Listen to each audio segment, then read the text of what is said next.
This week on Mike Techs It Out, we talk about Mac OS and Chrome OS betas, we have an update on Sony, and Bose retail stores may be in trouble. And more, as we, together, as a people, take it out.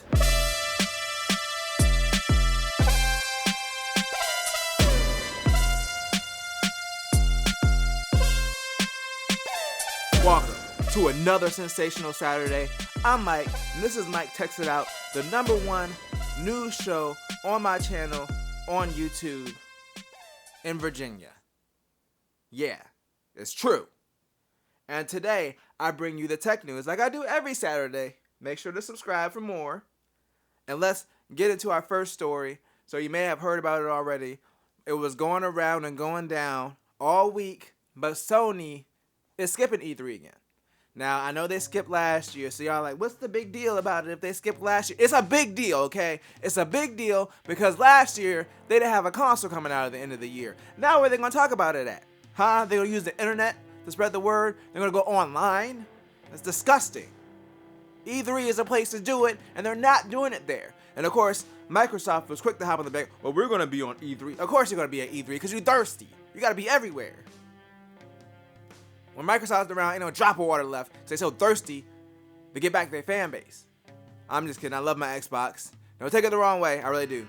But they thirsty, though. They kind of thirsty. So, of course, they were all over the press. Like, we have an extensive show planned for E3. Of course you do. Because you ain't released a good game in like 16 years. I'm just playing. Gears of War 4 was actually really good. But that's besides the point.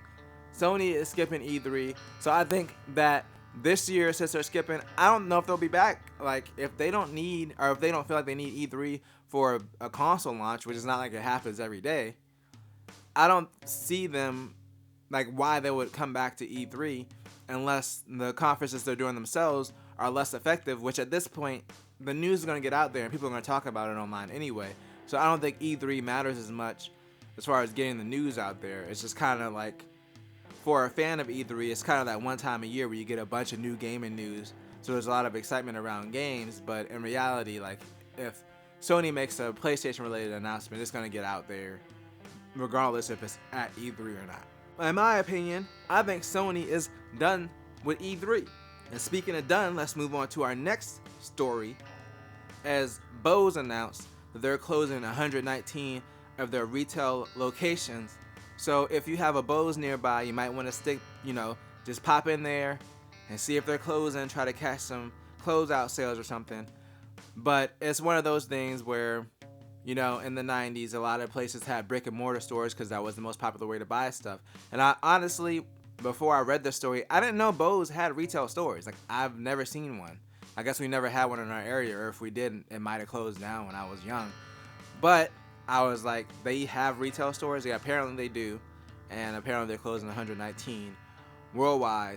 I mean, it really sucks for the people that are losing their jobs. But Bose has said that they're going to assist with, they're going to have a package, one of those layoff packages. I forgot what they're called.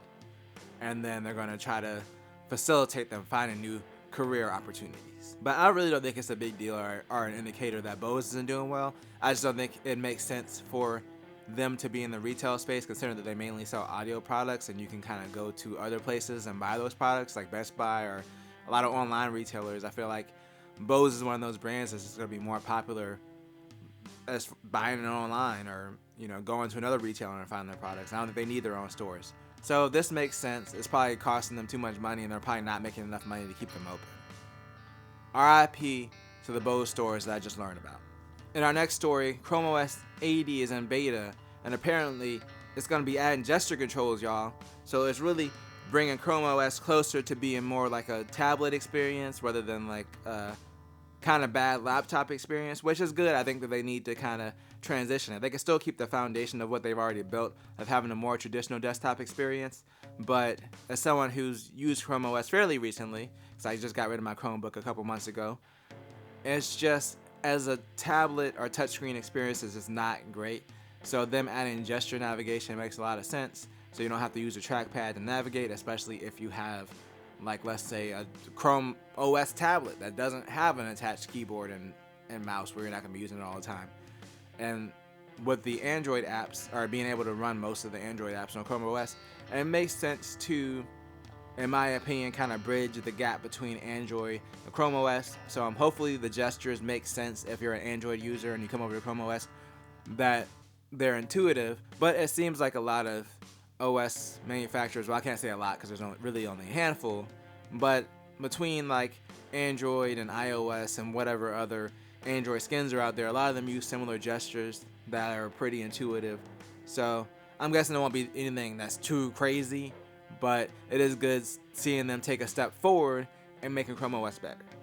And as I always say, the beta makes it better, and that's why Xbox has finally rolled out its in-home streaming to open beta for Xbox insiders. And you have to have an Android device, run an Android Marshmallow or higher. And of course you gotta be an insider. But it's now openly available. If you are an Xbox insider, you can go ahead and check that out and do that whole in-home streaming thing. I know that, PS4 has had remote play for a while, but this is more so, this is kind of like the building block of what Microsoft's trying to do going forward. I think next generation is really going to be a big investment in streaming, and I'm curious if they're going to keep the Xbox One hardware around as a cheaper way to kind of get into the Xbox streaming ecosystem. Like, let's say if you already have an Xbox One, are the Xbox Series X or whatever they're calling their new Xboxes, are they going to be available streaming wise on previous consoles? Because I think Microsoft's play right now is really to sell their services, which makes sense. That's why they have Game Pass on PC. So this is just kind of them getting out there and really getting ready for the next generation. They're more thinking forward, and I'm really interested to see how they do in the next generation, because I know a lot of people didn't like the Xbox this generation. They really messed themselves up at the beginning by doing all that stupid stuff and saying you had to always be online, and then saying you had to have the Kinect with it and charging $100 more.